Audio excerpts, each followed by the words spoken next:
Olá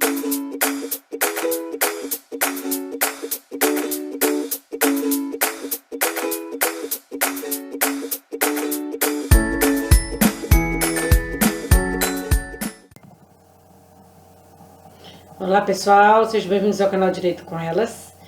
Sou a professora Fernanda Macedo e hoje a gente vai conversar sobre os impactos da pandemia do coronavírus e as relações jurídicas de consumo.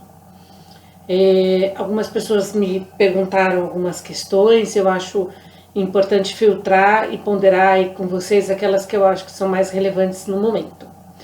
Primeira questão é a suspensão de aulas em escolas particulares, aulas regulares. Lembra em alguns vídeos atrás a gente conversou aqui sobre a teoria do risco do empreendimento e quando nós falamos das excludentes de responsabilidade do fornecedor, eu comentei que nós temos a questão dos riscos previsíveis e dos riscos imprevisíveis. Uma pandemia é um risco imprevisível, sai da esfera de controle do fornecedor saber se teria ou não um caos, como a gente vem vivendo agora aqui no Brasil. Então, teoricamente, no caso das escolas regulares, onde os pais, né, das crianças e dos adolescentes, enfim, eles têm a obrigatoriedade de manter seus filhos matriculados, sejam numa escola pública, numa escola particular, a escola não pode continuar prestando serviços por uma ordem do Estado. O público, o coletivo sobre o individual. Então, teoricamente, as escolas elas não devem ficar sem receber mensalidades, mas elas vão se reinventar para conseguir prestar o serviço de outra maneira. Aí entra as novas tecnologias. Por exemplo, aqui no canal Direito com Elas, vocês têm conteúdo educacional pela internet. Então, hoje as escolas elas estão trabalhando e se adaptando para que esse serviço seja prestado porque nada substitui também o contato físico e faz parte da educação o saber dividir, o coletivo, enfim, mas buscar alternativas no caos. Uma outra questão, até porque isso também eu falo por ter uma escola de dança e tal, muita gente pergunta se as escolas de dança que suspendem as suas atividades, se as pessoas podem ir lá cancelar os planos, enfim. Eu, na verdade, sempre digo que o caos é para todos. O caos ele não fica exclusivamente só para o consumidor.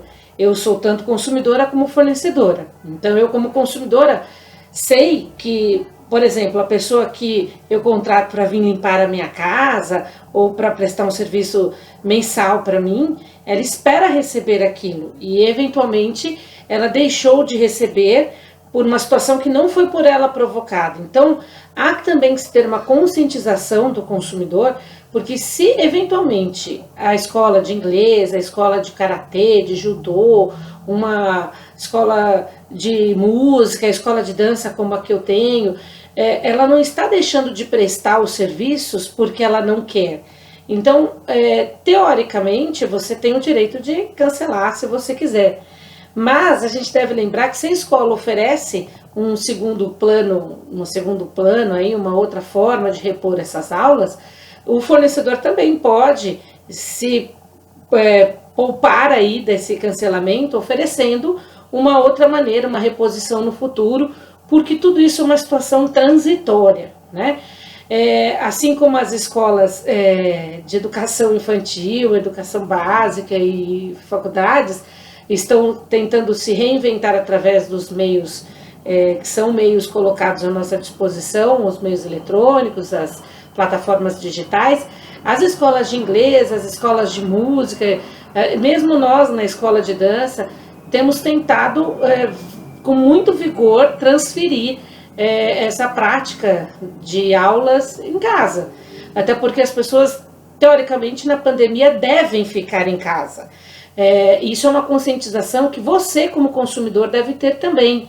Não é para a gente sair por aí, sair abraçando, beijando todo mundo, porque quanto antes a gente ficar recluso, quanto mais pessoas se conscientizarem, mais rápido a pandemia vai embora. Eu sempre digo, e por ser mestre em direitos fundamentais, sempre me pergunto qual o direito que para mim vale mais, né? Como se a gente pudesse mensurar.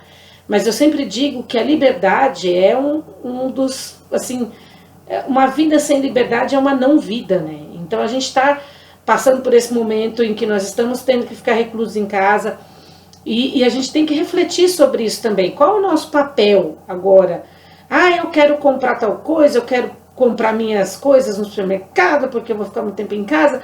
Mas assim como você, muitas pessoas também querem, todo mundo está com medo do coronavírus e de tantas outras coisas que acabam aí vindo em detrimento dos desmandos da humanidade. Então, importante você, no seu papel de consumidor e no seu papel de fornecedor, nessa hora alinhar expectativas. Não querer você, fornecedor, aumentar preços para que você esfole quem está comprando, temendo que lá no futuro não haverá venda o suficiente, querendo passar a sua expectativa de ganho já encarecendo e criando práticas abusivas para o consumidor, e o consumidor também ser consciente de que isso é transitório e que ninguém dos fornecedores criaram essa situação para que no futuro a gente volte a ter um restabelecimento das relações equilibradas. Todos perdem com a pandemia. Fornecedores e consumidores, todos nós perdemos. Mas se a gente puder, com generosidade, com humildade, com resiliência, tentar encontrar o meio termo das coisas, todo mundo só vai sair fortalecido. Eu sempre acho que se não é bênção, é lição. De fato, uma pandemia não é uma bênção, mas a gente não deve encarar como o fim do mundo, e sim como uma lição. Então, que lição que nós temos que tirar disso? Será que nós, consumidores, não estávamos nos desumanizando, substituindo pessoas por coisas? Será que nós, fornecedores, não estávamos subjugando os consumidores, achando que porque a gente é detentor do capital, a gente que faz, o fornecedor que comanda, que faz, vem uma bactéria invisível e dizima uma população inteira? Talvez isso sirva para que a gente possa repensar no nosso papel, tanto como consumidor como fornecedor, para que, quiçá, aquilo que Bauman falava não se declare como verdadeiro, que é a coisificação do ser humano. Que essa pandemia venha para o mercado de consumo para a gente conseguir refletir sobre o nosso papel de ser humano nisso tudo, tá bom? Então fica aí, se vocês tiverem dúvidas, professora, aconteceu tal coisa lá, aumentou o preço, pergunta aqui pra gente no link aqui do canal, do vídeo, para que a gente possa, temos bastante tempo para assistir vídeos agora nessa época, então a gente vai poder conversar bastante por esse canal, tá bom? Obrigada pela sua participação e até nosso próximo encontro. Tchau, tchau.